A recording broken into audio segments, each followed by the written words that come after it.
আজকের মুখ্য আলোচ্য বিষয় শ্রীল রূপ গোস্বামীকৃত ভক্তি রসামৃত সিন্ধু। হরে কৃষ্ণ কৃষ্ণ কৃষ্ণ হরে হরে, হরে রাম রাম রাম হরে হরে। এই গ্রন্থটি আলোচনা করতে গিয়ে আমরা একটু তার ভূমিকা সম্পর্কে জেনে নেওয়া যাক। এই গ্রন্থটি শ্রীল রূপ গোস্বামী প্রভুপাদের সংস্কৃত রচনা ভক্তি রসামৃত সিন্ধু নামক গ্রন্থের সার সংকলন। শ্রীল রূপ গোস্বামী হচ্ছেন চৈতন্য মহাপ্রভু অতি অন্তরঙ্গ পার্ষদ স্বর গোস্বামীদের অন্যতম। শ্রী চৈতন্য মহাপ্রভুর সঙ্গে শ্রীল রূপ গোস্বামীর যখন প্রথম সাক্ষাৎ হয়, তখন তিনি বাংলার মুসলমান নবাব হুসেন শাহের মন্ত্রী ছিলেন। তিনি এবং তার ভ্রাতা সনাতন গোস্বামী তখন দবির খাস ও সাকর মল্লিক নামে পরিচিত ছিলেন। আজ থেকে 50 বছর আগে সেই সময় হিন্দু সমাজ অত্যন্ত গোঁড়া ছিল এবং কোনো ব্রাহ্মণ যদি মুসলমান নবাবকে চাকরি গ্রহণ করত, তাহলে তৎক্ষণাৎ তাকে সমাজচ্যুত করা হতো। দবির খাস ও সাকর মল্লিক ও তাই সমাজচ্যুত হয়েছিলেন। তারা অতি সম্ভ্রান্ত সারস্বত ব্রাহ্মণ কুলে জন্মগ্রহণ করেছিলেন, কিন্তু মুসলমান নবাব হুসেন শাহের দরবারে চাকরি গ্রহণ করার ফলে তাঁরা সমাজচ্যুত হয়েছিলেন। অপার করুণাময় শ্রী চৈতন্য মহাপ্রভু কিন্তু তাঁর শিষ্য রূপে গ্রহণ করেন এবং সমস্ত ব্রাহ্মণ কুলের সর্বশ্রেষ্ঠ যে গোস্বামী পদ তাতে অধিষ্ঠিত করেন। ঠিক এমনভাবে শ্রী চৈতন্য মহাপ্রভু হরিদাস ঠাকুরকে তার হরে কৃষ্ণ মহামন্ত্রের নামাচার্যের পদে অধিষ্ঠিত করেছিলেন। যদিও তিনি যবনকুলে জন্মগ্রহণ করেছিলেন, যে তত্ত্ব শ্রী চৈতন্য মহাপ্রভু শিক্ষা দিতে এসেছিলেন তা সার্বজনীন। জাতি ধর্ম নির্বিশেষে যে মানুষ কৃষ্ণ তত্ত্ববিজ্ঞান সম্বন্ধে অবগত হয়ে পরমেশ্বর ভগবানের সেবায় যুক্ত হন, তার পদ ব্রাহ্মণ কুলে জাত মানুষের থেকেও অনেক অনেক ঊর্ধ্বে। সেই কথা সমস্ত বৈদিক শাস্ত্রে, বিশেষ করে ভগবদ গীতা ও শ্রীমদ্ ভাগবতে স্বীকৃত হয়েছে। শ্রী চৈতন্য মহাপ্রভুর এই আন্দোলনের মুখ্য উদ্দেশ্য হচ্ছে প্রতিটি মানুষকে যথার্থ পারমার্থিক তত্ত্বজ্ঞান দান করে তাদের অতি উচ্চ গোস্বামী পদে অধিষ্ঠিত করা। শ্রীমান মহাপ্রভু প্রদত্ত সেই শিক্ষা এই ভক্তির অসামৃত সিন্ধু গ্রন্থে বর্ণিত হয়েছে। শ্রী চৈতন্য মহাপ্রভুর সঙ্গে দবির খাস ও সাকর মল্লিক এই দুই ভাইয়ের প্রথম মিলন হয় মালদাহ জেলার রামকেলি গ্রামে, এবং সেই মিলনের ফলে দুই ভাই নবাবের মন্ত্রিত্বের পদ থেকে অবসর গ্রহণ করে শ্রী চৈতন্য মহাপ্রভুর চরণাশ্রয় গ্রহণ করতে মনস্থ করেন। দবির খাস, যিনি পরবর্তীকালে রূপ গোস্বামী নামে পরিচিত হয়েছিলেন, তিনি তখনই তার রাজকার্য থেকে অবসর গ্রহণ করেছিলেন এবং কর্মরত অবস্থায় যে ধন সম্পদ তিনি সঞ্চয় করেছিলেন তা যথাযথভাবে বিতরণ করে শ্রীমান মহাপ্রভুর চরণাশ্রয় গ্রহণ করেছিলেন। শ্রী চৈতন্য চরিতামৃতে বর্ণনা করা হয়েছে, তার কাছে এত সোনা ছিল যে তাতে একটি বড় নৌকা বোঝাই হয়ে গিয়েছিল। তার সম্পত্তি তিনি যেভাবে বিতরণ করেছিলেন সেই দৃষ্টান্ত ভগবত ভক্তদের, এমনকি সমস্ত মানব সমাজে গ্রহণ করা উচিত। তার সম্পত্তির অর্ধেকাংশ তিনি ভগবত ভক্তদের মধ্যে, অর্থাৎ ব্রাহ্মণ ও বৈষ্ণবদের মধ্যে বিতরণ করেন। 1/4 তার আত্মীয় স্বজনদের দান করেন এবং বাকি 1/4 একজন ব্যবসায়ীর কাছে গচ্ছিত রেখে দেন, ভবিষ্যতে কাজে লাগতে পারে বলে। তারপর সাকর মল্লিক যখন নবাবের কাছে অবসর গ্রহণের প্রস্তাব করেন, তখন নবাব খুবই অসন্তুষ্ট হন এবং কোনো মতেই তাকে রাজকার্যে বহাল থাকতে সম্মত করতে না পেরে তিনি অবশেষে তাকে কারাগারে বন্দি করে রাখেন। শঙ্কর মল্লিক, যিনি পরবর্তীকালে শ্রীল সনাতন গোস্বামী নামে পরিচিত হয়েছিলেন, তিনি রূপ গোস্বামীর গচ্ছিত টাকাটি কারাধ্যক্ষকে উৎকোচ দিয়ে হুসেন শাহের কারাগার থেকে মুক্ত হন। এইভাবে দুই ভাই শ্রী চৈতন্য মহাপ্রভুর সঙ্গে মিলিত হলেন। শিলরূপ গোস্বামীর সঙ্গে শ্রী চৈতন্য মহাপ্রভুর প্রথম মিলন হয় প্রয়াগে, এলাহাবাদে, এবং সেই পুণ্যতীর্থে দশাশ্বমেধ ঘাটে মহাপ্রভু তাকে 10 দিন ধরে পারমার্থিক তত্ত্ব সম্বন্ধে উপদেশ প্রদান করেন। তিনি রূপ গোস্বামীকে বিশেষভাবে কৃষ্ণ ভাবনামৃত বিজ্ঞান সম্বন্ধে উপদেশ দেন। শ্রী চৈতন্য মহাপ্রভু শিল রূপ গোস্বামী প্রভুপাদকে যে শিক্ষা দিয়েছিলেন তা আমাদের the teaching of Lord Chaitanya নামক ইংরাজি গ্রন্থে বর্ণিত হয়েছে। পরবর্তীকালে শিল রূপ গোস্বামী প্রভুপাদ সেই বিভিন্ন বৈদিক শাস্ত্রের প্রামাণিক বিবরণ এবং শাস্ত্রজ্ঞানের মাধ্যমে বিস্তারিতভাবে বর্ণনা করেন। শিলা শ্রীনিবাস আচার্য প্রভু স্বরগোস্বামীর অষ্টকম নামক স্তবে বর্ণনা করে গেছেন যে এই 6 জন গোস্বামী ছিলেন অতি উচ্চশিক্ষিত পণ্ডিত। তাঁরা কেবল সংস্কৃত ভাষাতেই পারদর্শী ছিলেন না, ফার্সি, আরবি ইত্যাদি বিদেশি ভাষাতেও তাদের অগাধ পাণ্ডিত্য ছিল। শ্রী চৈতন্য মহাপ্রভু শিক্ষাকে বৈদিক জ্ঞানের পরিপ্রেক্ষিতে প্রতিষ্ঠিত করবার জন্য তিনি পুঙ্খানুপুঙ্খভাবে সমস্ত বৈদিক শাস্ত্র বিচার করে দেখিয়ে গিয়েছেন যে শ্রী চৈতন্য মহাপ্রভু প্রদর্শিত পন্থা অনুসরণ করাই হচ্ছে মানব জীবনের সর্বশ্রেষ্ঠ উদ্দেশ্য। এই আন্তর্জাতিক কৃষ্ণ ভাবনামৃত সংঘ ও শিল রূপ গোস্বামীর প্রভুপাদ প্রদত্ত সমস্ত বৈদিক প্রমাণের ভিত্তিতে প্রতিষ্ঠিত। তাই আমরা রূপানুগ বৈষ্ণব নামে পরিচিত, অর্থাৎ আমরা শিল রূপ গোস্বামী প্রভুপাদের পাদাঙ্ক অনুসরণকারী। আমাদের পথ প্রদর্শন করবার জন্য শিল রূপ গোস্বামী প্রভুপাদ এই ভক্তি রসামৃত সিন্ধু গ্রন্থটি প্রণয়ন করেন, যার ভাষ্য সহ ইংরেজিতে অনুবাদ হচ্ছে দ্য নেকটার অফ ডিভোশন। বর্তমান গ্রন্থটি দ্য নেকটার অফ ডিভোশন এর বাংলা অনুবাদ। যে সমস্ত মানুষ কৃষ্ণ ভাবনামৃত আন্দোলনের সঙ্গে যুক্ত,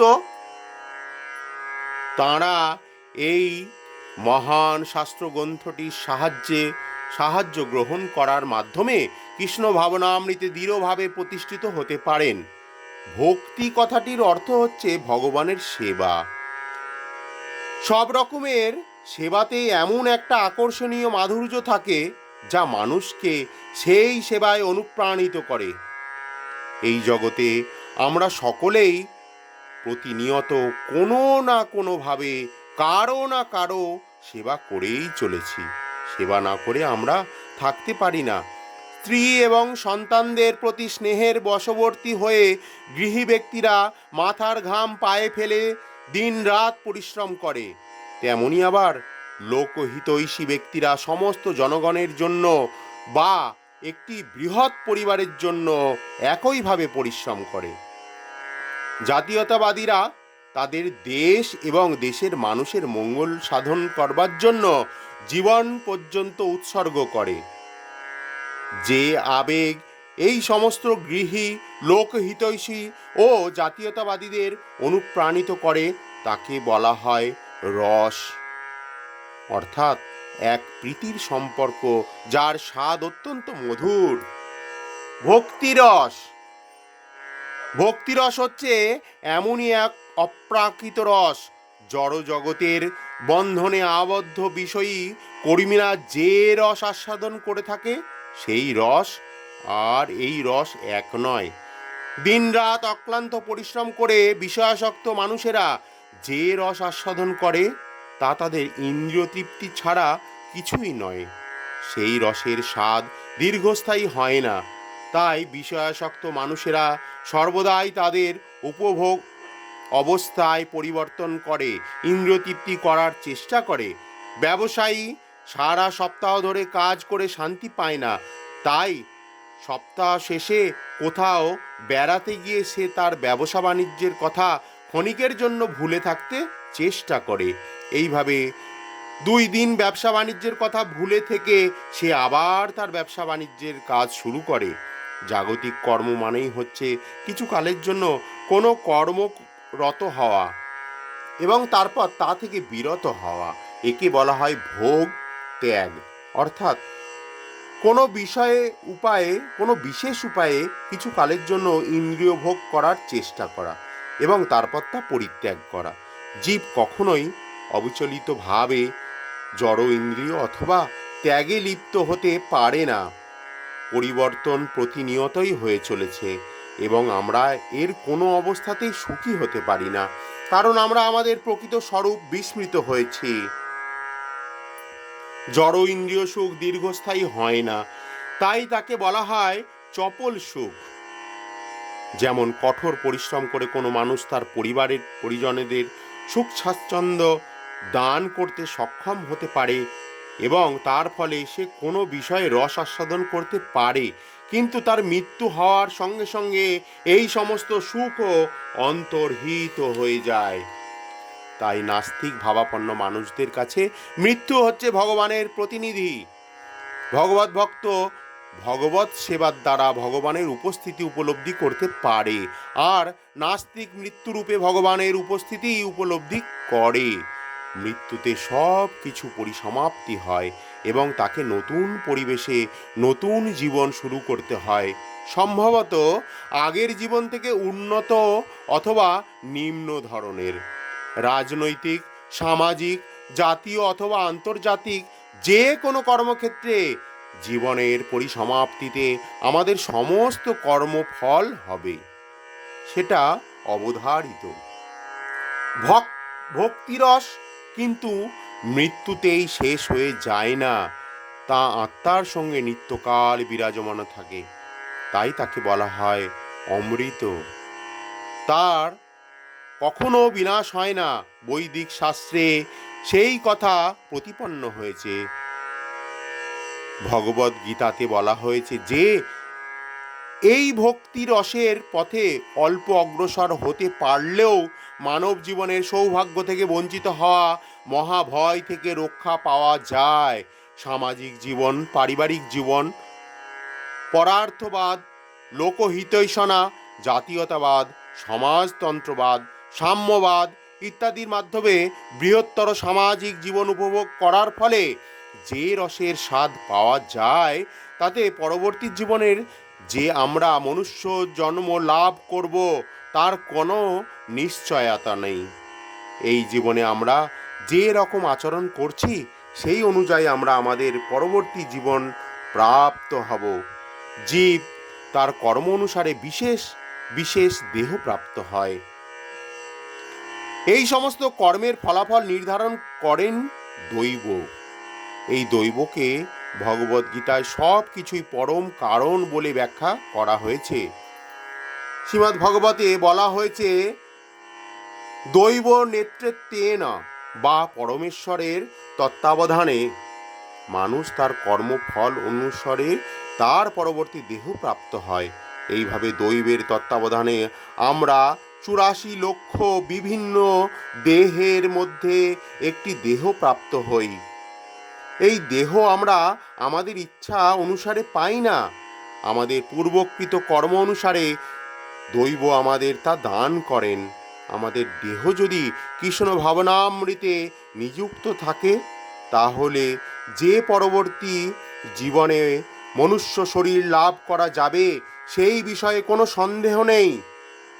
কৃষ্ণ ভাবনাময় ভগবত ভক্ত যদি এই জন্মে ভক্তিযোগ পূর্ণ সিদ্ধি লাভ করতে নাও পারেন তাহলে পরবর্তী জন্মে তিনি উচ্চ মনুষ্যকুলে জন্মগ্রহণ করবেন এবং পূর্ণ কৃষ্ণ ভাবনামৃত লাভ করার সুযোগ পাবেন।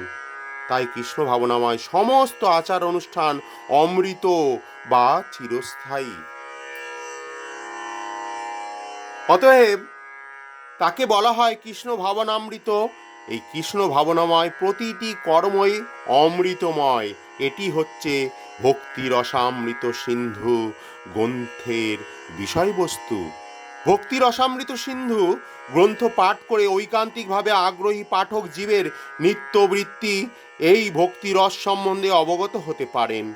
ভক্তিরস বা কৃষ্ণ ভাবনামৃত গ্রহণ করার ফলে সব রকমের উৎকণ্ঠা থেকে মুক্ত হয়ে যে মঙ্গলময় জীবনের স্বাদ পাওয়া যায়, সেই অপ্রাকৃত স্তরে অধিষ্ঠিত হলে মুক্তির আনন্দ নগণ্য হয়ে যায়।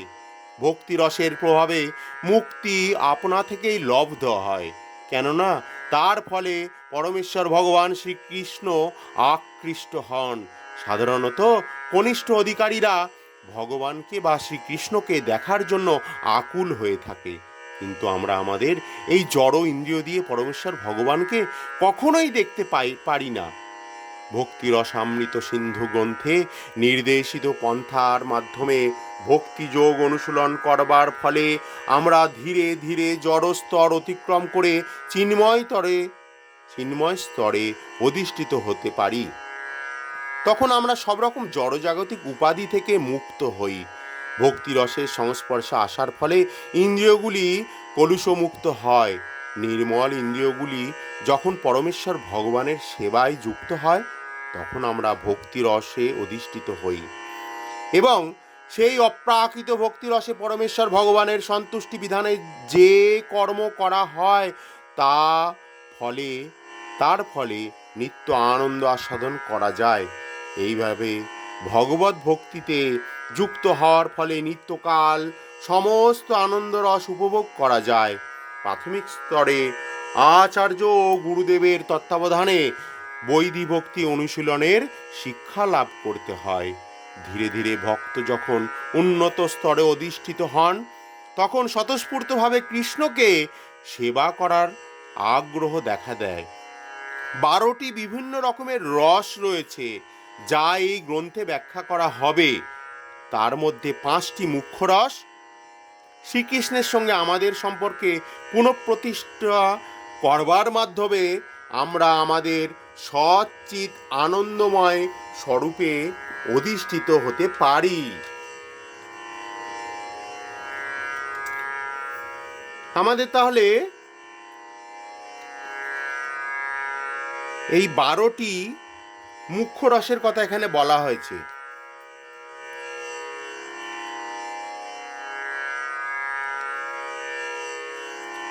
সাতটি হচ্ছে গৌণ রস ও 5টি হচ্ছে মুখ্য রস। তবে আমরা জেনে নিই 5টি মুখ্য রস কি কি। 5টি মুখ্য রস হচ্ছে শান্ত, দাস্য, সখ্য, বাৎসল্য ও মধুর। আর 7টি গৌণ রস হাস্য, অদ্ভুত, ধীর, করুণ, রৌদ্র, ভয়ানক ও বীভৎস। এই 7টি হচ্ছে গৌণ রস ও 5টি মুখ্য রস।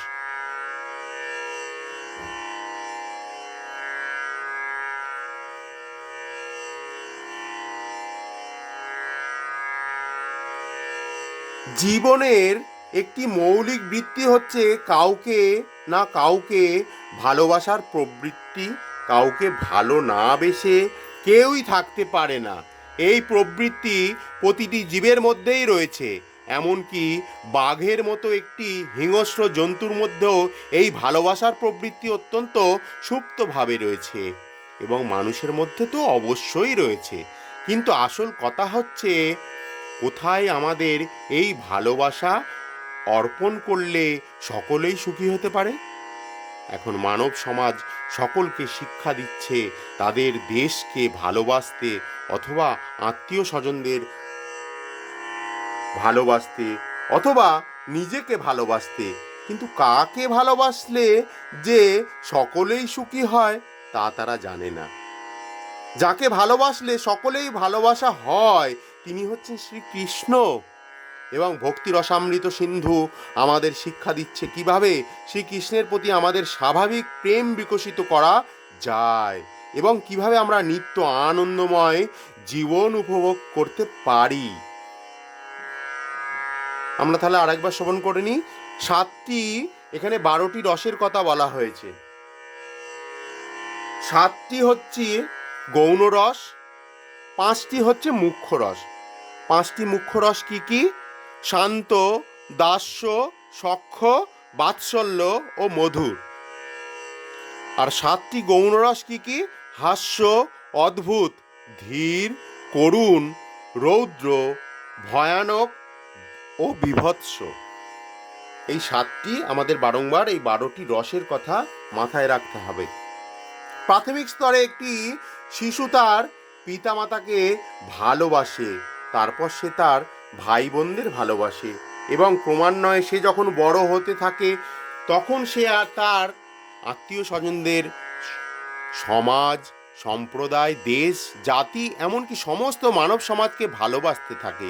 কিন্তু সমস্ত মানব সমাজকে ভালোবেসেও আমাদের ভালোবাসার তৃপ্তি হয় না, সেই ভালোবাসা প্রবৃত্তি অপূর্ণ থেকে যায়। যতক্ষণ না আমরা পরম প্রেমাস্পদকে জানতে পারি, সেই পরম প্রেমাস্পদ শ্রীকৃষ্ণে যখন আমাদের ভালোবাসা অর্পিত হয়, তখনই আমরা পূর্ণ আনন্দ উপভোগ করতে পারি। ভক্তি রসামৃত সিন্ধু আমাদের সেই শিক্ষাই দিচ্ছে কিভাবে 5টি অপ্রাকৃত রসের মাধ্যমে শ্রীকৃষ্ণকে ভালোবাসা যায়। আলোক অথবা বায়ু তরঙ্গ যেভাবে বর্ধিত হয়, আমাদের ভালোবাসার প্রবৃত্তিও সেইভাবেই বর্ধিত হয়, কিন্তু আমরা জানি না কোথায় তার শেষ হয়। ভক্তি রসামৃত সিন্ধু হচ্ছে ভালোবাসার বিজ্ঞান, যার দ্বারা কৃষ্ণকে ভালোবাসার মাধ্যমে অতি সহজেই সকলকে ভালোবাসা যায়। মানব সমাজে আজ আমরা শান্তি, সৌহার্দ্য প্রতিষ্ঠা করতে সক্ষম হয়েছি। রাষ্ট্রসংঘের মতো এত বড় একটি প্রতিষ্ঠানও সেই কার্যে সফল হতে পারেনি, কারণ প্রকৃত পন্থাটি যে কি তা তারা জানে না। এই পন্থাটি অত্যন্ত সরল, তবে সুস্থ মস্তিষ্কে তা বুঝতে হবে। ভক্তি রসামৃত সিন্ধু প্রতিটি মানুষকেই শিক্ষা দিচ্ছে কিভাবে অতি স্বাভাবিকভাবে এবং সহজভাবে পরমেশ্বর ভগবান শ্রীকৃষ্ণকে ভালোবাসতে পারা যায়। আমরা যদি জানতে পারি কিভাবে শ্রীকৃষ্ণকে ভালোবাসতে হয়, তখন প্রতিটি জীবকে ভালোবাসার অত্যন্ত সহজ ও স্বতঃস্ফূর্ত হয়ে উঠবে। এটি ঠিক একটি গাছের গোড়ায় জল দেওয়ার মতো বা উদরকে খাদ্য দেওয়ার মতো। সকলেই জানে যে গাছের গোড়ায় জল দিতে হয় এবং উদরকে খাদ্য দিতে হয়। সকলেই জানে যে যখন আমরা কিছু খাই, অর্থাৎ যখন আমরা উদরকে খাদ্য দিই, তখন সমস্ত শরীরই তৃপ্ত হয়, সমস্ত শরীরেই শক্তি সঞ্চার হয়। তেমন আমাদের যখন গাছের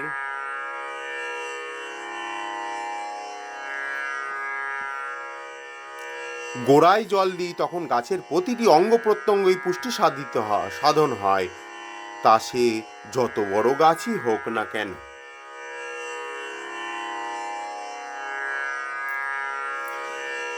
গাছের বিভিন্ন অংশে জল দেওয়া যায় না, অথবা শরীরের বিভিন্ন অঙ্গে স্বতন্ত্রভাবে খাওয়ানো যায় না। ভক্তি রসামৃত সিন্ধু গ্রন্থে শিক্ষা দেওয়া হয়েছে কিভাবে একটি বোতাম টিপে সর্বত্র সব কিছুকে আলোকিত করা যায়। যে তা জানে না, তার জীবন ব্যর্থ। আধুনিক মানব সমাজ প্রভূত জড়জাগতিক উন্নতি সাধন করেছে, জীবনযাত্রার মান অনেক উন্নত হয়েছে, কিন্তু তা সত্ত্বেও মানুষ সুখ শান্তি পাচ্ছে না, কারণ তারা জানে না জীবনের সকল আসল উদ্দেশ্য কি।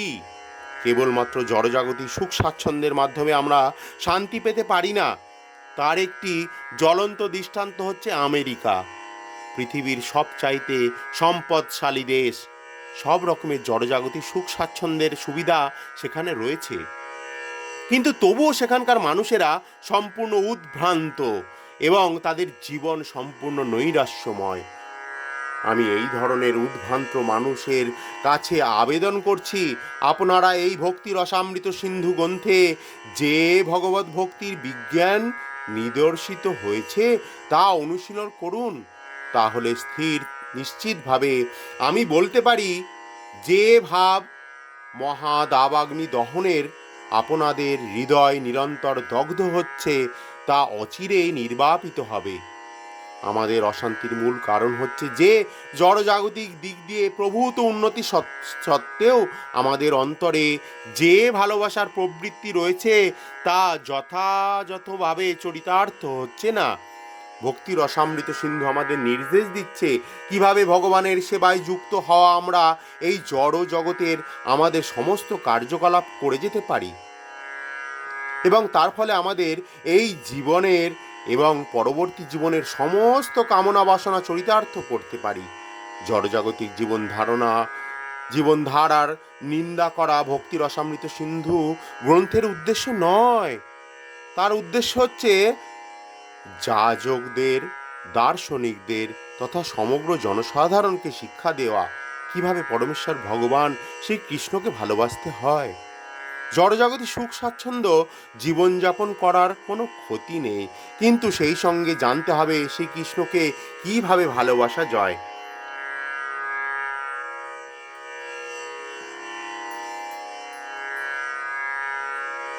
আধুনিক যুগে আমরা আমাদের ভালোবাসার প্রবণতা চরিতার্থ করবার জন্য কত রকম উপায় উদ্ভাবন করেছি, কিন্তু প্রকৃতপক্ষে আমাদের পরম প্রেমাস্পদ শ্রীকৃষ্ণকে আমরা ভুলে গেছি।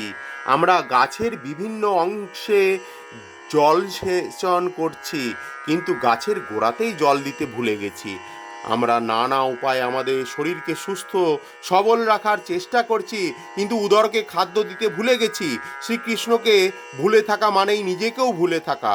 যথার্থ আত্মতত্ত্ব জ্ঞান এবং কৃষ্ণ ভাবনামৃত পরস্পর সম্পর্ক যুক্ত। দৃষ্টান্ত স্বরূপ বলা যায়, দিনের বেলা আমরা যখন আমাদের দেখি তখন সে দেখার মধ্যে দিয়ে আমরা সূর্যকেও দর্শন করি। সূর্যরশ্মি দর্শন না করে কেউই নিজেকে দর্শন করতে পারে না। তেমনই শ্রীকৃষ্ণকে না জানলে কখনোই নিজেকে জানা সম্ভব নয়।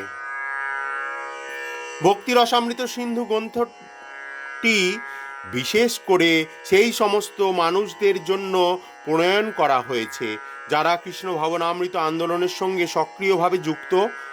আমরা যে সমস্ত বন্ধু এবং শিষ্য সমস্ত পৃথিবী জুড়ে এই আন্দোলনের প্রসার করার কাজে আমাকে সাহায্য করছে, তাদের আমি আমার আন্তরিক ধন্যবাদ জানাচ্ছি এবং ধন্যবাদ জানাচ্ছি আমার প্রিয় শিষ্য শ্রীমান জয়ানন্দ ব্রহ্মচারীকে।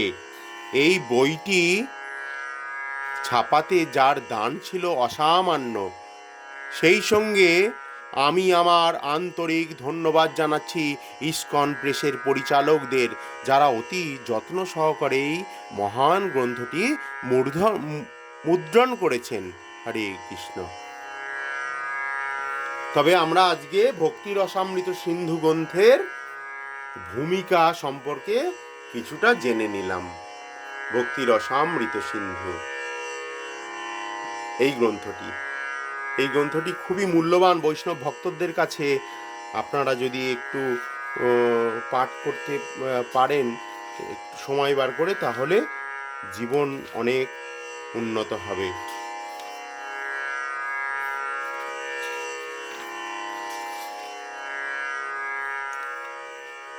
প্রথম অধ্যায়ে এই গ্রন্থতে বলা হয়েছে শুদ্ধ ভক্তির লক্ষণ। শ্রীমদ্ ভগবতের তৃতীয় স্কন্ধে 3 নম্বর অধ্যায় 29 নম্বর শ্লোকে 12 থেকে 13 ভগবান কপিলদেব তার মাতা দেবহূতিকে পরমার্থিক তত্ত্ব সম্বন্ধে নির্দেশ দেবার সময় শুদ্ধ ভগবত ভক্তির লক্ষণ বর্ণনা করে বলেছেন, হে মাতো, যাঁরা আমার শুদ্ধ ভক্ত এবং যাদের পার্থিব কোনো লোভের বাসনা অথবা মনোধর্ম প্রসূত জ্ঞানের প্রতি কোনো আসক্তি নেই, তাদের চিত্ত সর্বদাই আমার সেবায় এত গভীরভাবে মগ্ন যে তারা আমার কাছে থেকে আমার প্রতি অহৈতুকী ভক্তি ছাড়া আর কিছু প্রত্যাশা করেন না। এমনকি তারা আমার ধামে আমার সঙ্গে বাস করার সৌভাগ্য পর্যন্ত কামনা করে না। মুক্তি 5 রকমের, যথা সাযুজ্য, বা ভগবানের সঙ্গে এক হয়ে যাওয়া, সালোক্য বা ভগবানের লোকে বাস করা, সারূপ্য বা ভগবানের রূপ প্রাপ্ত হওয়া, সামীপ্য বা ভগবানের সান্নিধ্যে বাস করা এবং ষাষ্ঠী বা ভগবানের সমান ঐশ্বর্য প্রাপ্ত হওয়া। ভগবত ভক্ত পার্থিব সুখভোগের কথা দূরে থাকুক, এই 5টি মুক্তির কোনোটাই কামনা করেন না। প্রতিটি প্রীতি সহকারে ভগবানের সেবা করেই তিনি সম্পূর্ণ তৃপ্ত। এটিই হচ্ছে শুদ্ধ ভক্তির লক্ষণ। তবে আমরা দেখে নিই পাঁচ রকমের মুক্তি এখানে বলা হয়েছে। প্রথম কি? প্রথম মুক্তিটি হচ্ছে সাযুজ্য, দ্বিতীয় সালোক্য, তৃতীয় সারূপ্য, চতুর্থ সামীপ্য, পঞ্চম সান্নিধ্যে, পঞ্চম ষাষ্ঠী। দুঃখিত, তাহলে আমরা আরেকবার পাঠ করি। সাযুজ্য, সালোক্য, সারূপ্য, সামীপ্য, ষাষ্ঠী। সাযুজ্য, সালোক্য, সারূপ্য, সামীপ্য ও ষাষ্ঠী, এই 5 রকমের মুক্তি। শ্রীমদ্ ভগবতে কপিল দেবের এই উক্তির তে শুদ্ধ ভক্তের যথার্থ মনোভাব বর্ণিত হয়েছে এবং ভক্তির সামান্য লক্ষণও বর্ণিত হয়েছে। শিলরূপ গোস্বামী শাস্ত্র প্রমাণের মাধ্যমে ভক্তির বিভিন্ন লক্ষণ বর্ণনা করেছেন। তিনি বলেছেন যে শুদ্ধ ভক্তির 6টি লক্ষণ আছে। তাহলে আমরা 5 রকমের মুক্তি এবং 6 রকমের শুদ্ধ ভক্তির কথা শিলরূপ গোস্বামী এখানে বর্ণনা করেছেন। শুদ্ধ ভক্তির 6টি লক্ষণ। শুদ্ধ ভক্তির ক্লেশ অগ্নি, অর্থাৎ সব রকম প্রাকৃতিক ক্লেশ তৎক্ষণাৎ নিবৃত্ত করে। শুদ্ধ ভক্তি শুভদা, অর্থাৎ সর্বতোভাবে মঙ্গলময়। শুদ্ধ ভক্তি সান্দ্রানন্দ বিশেষ আত্মা, অর্থাৎ শুদ্ধ ভক্তির দিব্য আনন্দ প্রদান করে। শুদ্ধ ভক্তি সুদুর্লভা, অর্থাৎ শুদ্ধ ভক্তি লাভ করা অত্যন্ত দুর্লভ। শুদ্ধ ভক্তি মোক্ষ লঘুত্যাকৃত, অর্থাৎ শুদ্ধ ভক্তি মোক্ষকেও তুচ্ছ করে দেয়। শুদ্ধ ভক্তি শ্রীকৃষ্ণাকর্ষণী, অর্থাৎ শ্রীকৃষ্ণকে আকর্ষণ করবার একমাত্র উপায়। শ্রীকৃষ্ণ সর্বাকর্ষক, কিন্তু শুদ্ধ ভক্তি তাকেও আকর্ষণ করে, অর্থাৎ শুদ্ধ ভক্তি শ্রীকৃষ্ণের থেকেও বলবতী, কারণ তিনি হচ্ছেন শ্রীকৃষ্ণের অন্তরাঙ্গা শক্তি। হরি বল। আজ তবে প্রথম অধ্যায়ের কিছু অংশ আমরা পাঠ করলাম। পরবর্তী অংশ আমরা পরবর্তী অধ্যায়ে পাঠ করব, পরবর্তী ভিডিওতে পাঠ করে শোনাব। ভক্তি রসামৃত সিন্ধু শিলরূপ গোস্বামী। তাহলে আমরা এখানে কি কি শিখলাম? 5 রকমের মুক্তি আছে: সাযুজ্য, সালোক্য, সারূপ্য, সামীপ্য, ষাষ্ঠী। আর ভূমিকাতে আমরা প্রথম অধ্যায়ে এইটা পেলাম 5 রকমের মুক্তি, আর ভূমিকাতে আমরা 12টি রসের কথা পেলাম। 12টি রস কি কি? 7টি গৌণ রস, হাস্য, অদ্ভুত, ধীর, করুণ, রৌদ্র, ভয়ানক ও বীভৎস। আর 5টি মুখ্য রসের কথা জানতে পারলাম। মুখ্য রস 5টি কি কি? শান্ত, দাস্য, সখ্য, বাৎসল্য, মধুর। এই 5টি রসের কথা আমরা জানতে পারলাম।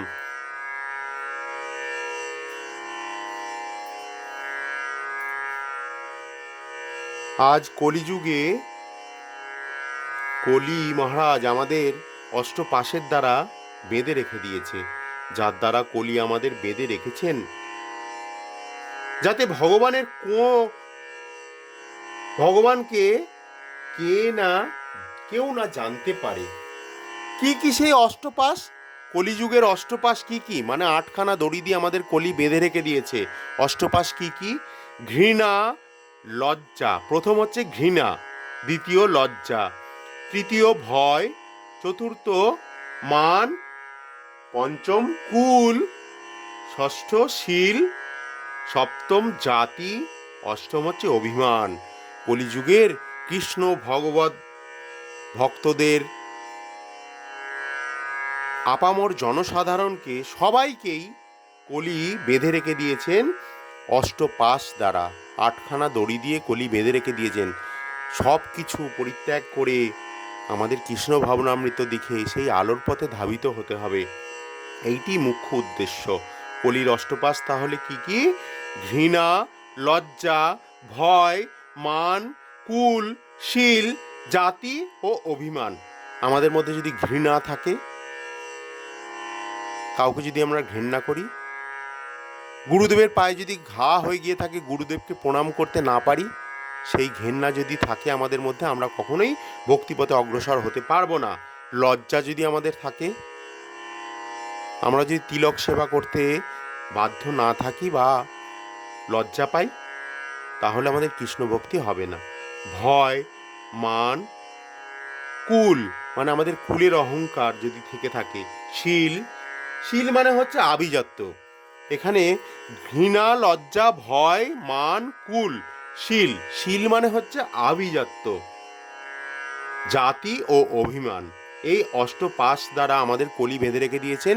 সব কিছুর বন্ধন থেকে মুক্ত হয়ে আমাদের কৃষ্ণ ভাবনামৃতর পথে এগিয়ে যেতে হবে। আজ এই পর্যন্ত। পরবর্তী ভিডিওতে আমরা পরবর্তী অধ্যায়গুলো পাঠ করব। হরে কৃষ্ণ হরে কৃষ্ণ কৃষ্ণ কৃষ্ণ হরে হরে, হরে রাম রাম রাম হরে হরে, হরে কৃষ্ণ কৃষ্ণ কৃষ্ণ হরে হরে, হরে রাম রাম হরে হরে, হরে কৃষ্ণ কৃষ্ণ কৃষ্ণ হরে হরে, হরে রাম রাম হরে হরে।